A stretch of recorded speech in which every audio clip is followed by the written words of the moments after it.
एक गुरुकुल के आचार्य अपने शिष्य की सेवा से बहुत प्रभावित हुए। विद्या पूरी होने के बाद जब शिष्य विदा होने लगा तो गुरु ने उसे आशीर्वाद के रूप में एक दर्पण दिया। वह साधारण दर्पण नहीं था। उस दिव्य दर्पण में किसी भी व्यक्ति के मन के भाव को दर्शाने की क्षमता थी। शिष्य गुरु के इस आशीर्वाद से बड़ा प्रसन्न हुआ। उसने सोचा कि चलने से पहले क्यों न दर्पण की क्षमता की जांच कर ली जाए। परीक्षा लेने की जल्दबाजी में उसने दर्पण का मुंह सबसे पहले गुरुजी के सामने कर दिया।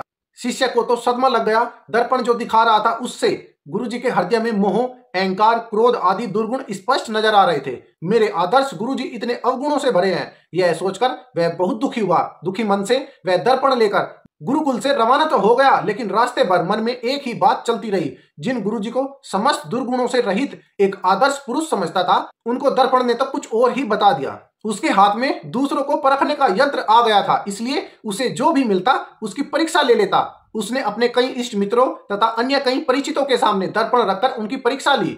सबके हृदय में कोई न कोई दुर्गुण अवश्य दिखाई दिया। जो भी अनुभव रहा सब दुखी करने वाला ही रहा। वह यही सोचते जा रहा था कि संसार में सब इतने बुरे क्यों हो गए हैं। सब दोहरी मानसिकता वाले लोग हैं। जो दिखते हैं दरअसल वे हैं नहीं। इन्हीं निराशा भरे विचारों में डूबा दुखी मन से वह किसी तरह घर पहुंचा। उसे अपने माता पिता का ध्यान आया। उसके पिता की तो समाज में बड़ी प्रतिष्ठा थी। उसकी माता को लोग साक्षात देवी तुल्य ही कहते थे।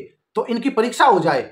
उसने उस दर्पण से माता पिता की भी परीक्षा कर ली। उनके हृदय में भी कोई न कोई दुर्गुण देखा तो देखकर दुखी हो गया कि ये भी दुर्गुणों से पूरी तरह मुक्त नहीं है। सारा संसारी मिथ्या पर चल रहा है। अब उस शिष्य के मन की बेचैनी सहन के बाहर हो चुकी थी। उसने दर्पण उठाया और गुरुकुल की ओर चल पड़ा। शीघ्र ही वह गुरुकुल पहुंचा और अपने गुरुजी के सामने जाकर खड़ा हो गया। गुरुजी उसके मन की बेचैनी को देखकर सारी बात का अंदाजा लगा चुके थे। शिष्य ने गुरुजी से विनम्रता पूर्वक कहा, गुरुदेव, मैंने आपके दिए दर्पण की मदद से देखा कि सबके दिल में तरह तरह के दोष हैं। कोई भी दोष रहित सज्जन मुझे अभी तक क्यों नहीं मिला। समय के साथ कहता हूं कि स्वयं आप में और अपने माता पिता में मैंने दोषों का भंडार देखा। इससे मेरा मन बड़ा व्याकुल है। तब गुरुजी हंसे और उन्होंने दर्पण का रुख शिष्य की ओर कर दिया। शिष्य दंग रह गया। उसके मन के प्रत्येक कोने में राग, द्वेष, अहंकार, क्रोध जैसे दुर्गुण भरे पड़े थे। ऐसा कोई कोना ही न था जो निर्मल हो। गुरुजी बोले, बेटा, यह दर्पण मैंने तुम्हें अपने दुर्गुण देखकर जीवन में सुधार लाने के लिए दिया था, न कि दूसरों के दुर्गुण खोजने के लिए।